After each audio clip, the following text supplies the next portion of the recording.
wassalamu ala Rasulillah wa ala alihi wa sahbihi wa man walah. Amma ba'd. Kita sambung semula untuk pemanas badan. Untuk kita punya program TFT yang akan kita teruskan sampai Ramadan tahun depan. Hari ini kita akan sambung permulaan TFT, tilawah, faham dan tadabbur, ayat yang ke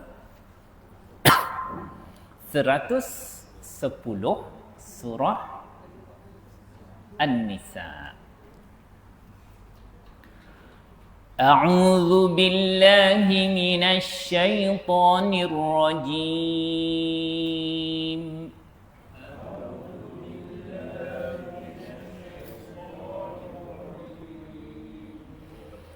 ومن يعمل سوءا أو يظلم نفسه ثم يستغفر الله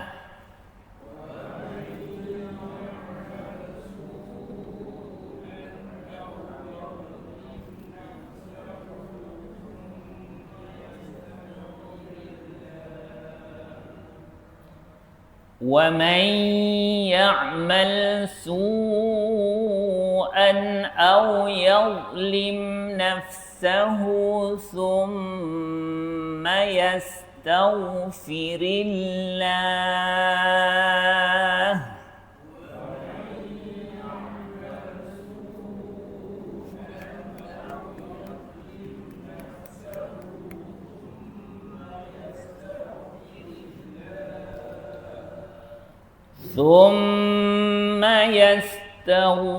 الله يجد الله غفورا رحيما.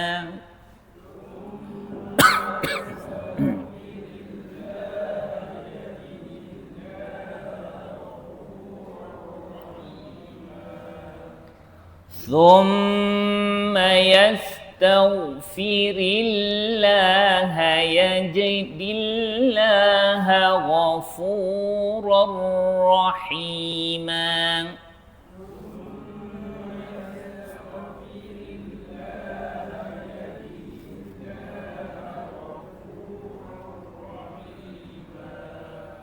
ومن يكسب إثما فإنما يكسبه على نفسه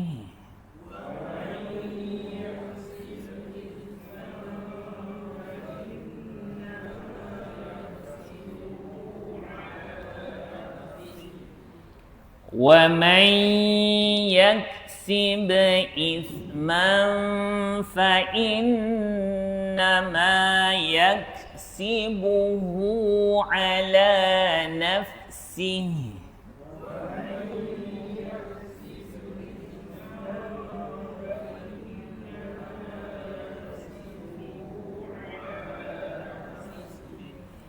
وكان الله عليما حكيما.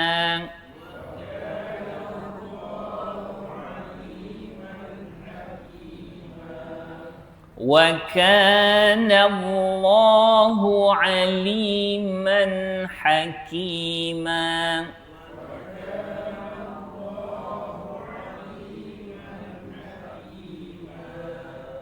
صدق الله العظيم.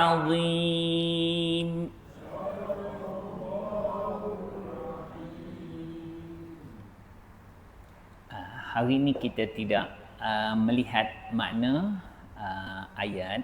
InsyaAllah kita akan mulakan tadabbur kita, faham dan tilawah semula esok insyaAllah. Hari ini kita buat sedikit muqaddimah tadabbur di mana insya-Allah perancangannya kita setiap hari Isnin kita akan praktis tajwid ya. Dan kita juga telah menggunakan kad tajwid yang ini kita pun dah 2 kali ulang. Ulang secara turutan dapatlah 1 kali ulang setengah. Tapi ulang sebelum tu sudah banyak kali. Ya. Sampai Haji Abu tanya, kalau terlupa nak ulang lagi ke? Itu itu macam mana nak jawab tu? Kalau terlupa kena ulang, memang sampai matilah kena ulang. Memang kita terlupa. Maklumat ilmu ni kita praktis, kita ulang, kita akan ingatlah sikit. Untuk ingat semua tu perlu kepada usaha yang bersungguh-sungguh. Kata Imam Asy-Syafi'i, syarat kita menuntut ilmu tu, itu yang kita kadang-kadang tak dapat memenuhi. Jadi kalau kita tak dapat memenuhi syarat menuntut ilmu tu, kita penuhi separuh pun kita dapat juga ilmu. Apa dia? Syarat nombor 1 menuntut ilmu ni, kata Imam Syafi'i, zakain, mesti ada kecerdikan. Tuan-tuan dan perempuan ni memang orang cerdik lah. Yang kedua, mesti ada hirsin. Hirsin tu makna ketamakan kita nak ilmu. Saya tak pasti ketamakan tuan-tuan dan perempuan tu sampai taruh mana. Kalau tak betul-betul tamak nak cari ilmu ni, dia tak berapa nak dapat juga. Zakain wa hirsin wajtihadin, kata Imam Syafi'i, makna bersungguh baru dapat ilmu. Kalau setakat pagi setengah jam tu tak cukup. Jadi maknanya kita buatlah cara kita setiap pagi. Kita kaedah dia, kita tak dapat semua, kita jangan tinggal semua. Jadi kita ikutlah keupayaan kemampuan kita, tapi dengan kesungguhan yang kita boleh buat. Itu ijtihad. Yang keempat kata Imam Syafi'i ialah bulghatin. Zakain wa hirsin wa ijtihadin wa bulghatin. Bulghah ini dia kena ada cukup dana. Sebab tu ulama-ulama dulu tu dia tak ada isu anak dia musafir, berjalan beribu batu, balik berpuluh-puluh tahun. Sebab negara Islam masa tu kaya. Zakat untuk penuntut ilmu ni tak habis. Ya, terlampau banyak. Orang kaya pun boleh terima zakat kalau dia menuntut ilmu ni. Jadi bulghah ini. Tapi zaman sekarang ni kita nak belajar, kita kena keluarkan duit kita sendiri, mengaji ya, dan berbagai-bagai tempat dan usaha. Itu bulghah, dipanggil bulghah. Kemudian yang kelimanya kata Imam Syafi'i, wa suhbati ustazin. Maknanya mendampingi ustaz ataupun guru yang mengajar kita. Sebab tu ulama-ulama dulu bila dia mengaji kitab tu dia makan tahun. Dia satu-satu mengaji hadis tu sampai habis hadis pada tuan guru dia, baru dia pindah. Jadi makna suhbatu ustaz, dia bukan saja dapat ilmu, tapi dia dapat banyak bimbingan, nasihat, pelajaran bila lama berdamping. Dan yang terakhirnya ya, syarat menuntut ilmu ialah tuliz zaman. Ya, panjang masa. Dia tak boleh main celup-celup je. Jadi maknanya sekiranya kita menepati 6 syarat menuntut ilmu tu, Imam Syafi'i kata kita akan dapat ilmu mengikut pengalaman para ulama. Jadi kita buat kita punya usaha ni sekadar yang mampu dek upaya, umur, kesungguhan yang ada pada kita. Yang paling penting kita memegang prinsip kita tak dapat semua, kita jangan tinggal semua. Jadi pada sesi akan datang, tapi perlu makan sebulan lebih juga perancangan, tengok pengurusan biro kita boleh urus bagaimana. Mungkin kita akan beralih daripada kad ringkas ini kepada buku ringkas tajwid. Ya, saya akan pilih satu buku ringkas supaya kita dapat pegang semula apa yang kita belajar ni dalam bentuk kitab. Sebelum tu kita dah ada satu kitab peringkas yang kita telah selesaikan sebenarnya. Rasanya tak pasti ada dalam FB ke tidak. Iaitu kita telah habiskan buku tajwid ringkas As'ad Humam. Selepas tu kita praktis tajwid. Selepas tu kita fokus kepada masalah yang paling besar dalam tajwid, iaitu makhraj dan juga sifat. Adapun tadabbur kita akan kekalkan hari Selasa, Rabu, Khamis dan Jumaat. Macam biasa, maknanya tuan-tuan dan puan-puan sudah masuk juzuk yang kelima tadabbur bagi siapa yang ikut daripada awal. Cuma insya-Allah saya akan selang-selikan hari Isnin bila dah cukup kita punya buku lengkap. Saya akan selang-selikan tajwid itu dengan satu susunan buku saya guna untuk banyak siri-siri intensif yang saya buat, iaitu kaedah dan cara efektif di dalam mentadabbur Al-Quran. Ini Kak Nur Lama dah ikut dah ni. Jadi kita akan baca sikit-sikit bagaimana kaedah ulama di dalam mentadabbur Quran. Kita buat selang-seli tajwid dengan kaedah efektif tadabbur, dan kita praktiskan tadabbur kita pada Selasa, Rabu dan Khamis.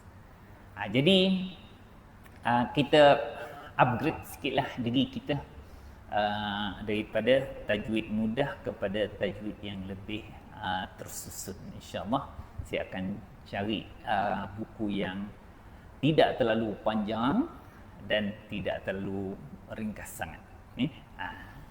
Dan kita tambah dengan, setelah kita melalui tadabbur, kita akan cuba keluarkan hasil-hasil pandangan para ulama terhadap tadabbur, bagaimana mereka itu mempraktiskan tadabbur Al-Quran. Di sini kita sertakan ada 13 kaedah efektif bagaimana kita nak mentadabburkan Quran.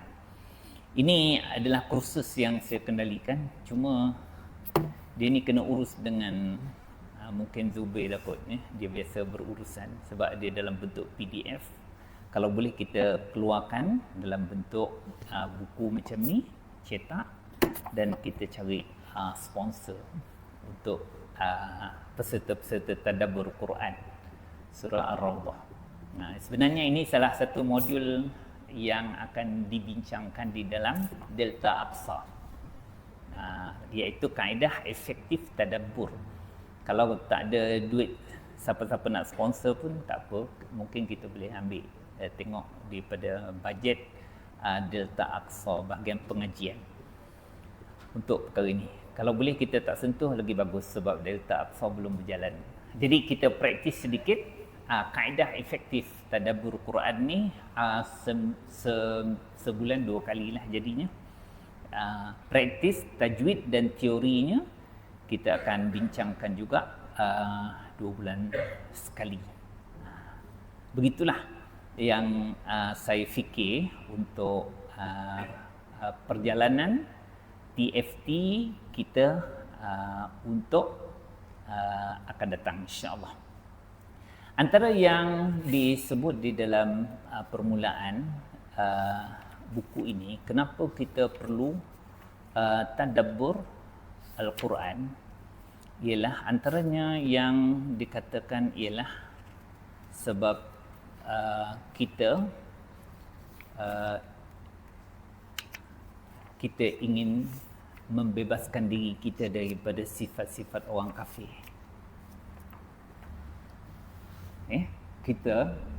Kenapa kita perlu tadabbur Quran?